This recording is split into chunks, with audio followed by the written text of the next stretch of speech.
come sono andate le cose fino alla fine non ci credevo, insomma. I conteggi infiniti, un occhio agli schermi, calcolatrice alla mano. La vittoria arriva al photo finish solo quando manca una sezione, la certezza è matematica e la festa può cominciare. La festa di Maria Rosa Pavanello, la festa del centro-sinistra che si riprende una delle sue roccaforti storiche, Milano, e lo fa con la prima donna sindaco della città.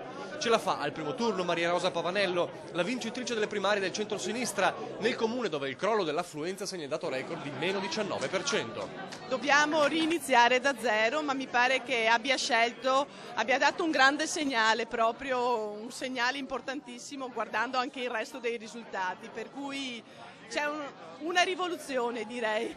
Ma la battaglia è stata durissima e non con gli avversari che ci si attendeva. Grande sconfitto il centrodestra che ha scelto di correre diviso. Fuori dai giochi la Lega Nord di Gianpietro Sacconna, fuori dai giochi il PDL di Marina Balleello, la vincitrice morale è Martina Pasqualetto, candidata del Movimento 5 Stelle, che ha fatto incetta in questa tornata elettorale. La grillina tiene fino all'ultimo nel duello, arrivando a un passo dal ballottaggio. Ci va bene comunque come risultato, perché è stato un risultato oltre le nostre aspettative. Il nostro è un nuovo modo di fare politica, che è una cosa completamente differente e vuol dire essere vicini al cittadino e dare la possibilità ai cittadini di essere partecipi e attivi nelle scelte del proprio comune.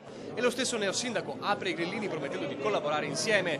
Milano volta pagina dopo il caos del commissariamento, trionfa il PD, partito più votato e rappresentato con 6 consiglieri di maggioranza. I grillini ne avranno 3, il PDL 2, la Lega 1. Fuori dal municipio la lista dell'ex sindaco Roberto Cappelletto. Il suo successore intanto pensa già alla prima cosa da fare. La richiesta formale, e quindi ci imporremo rispetto alla Regione per i 19 milioni di euro che sono i soldi dell'accordo compensativo sul passante.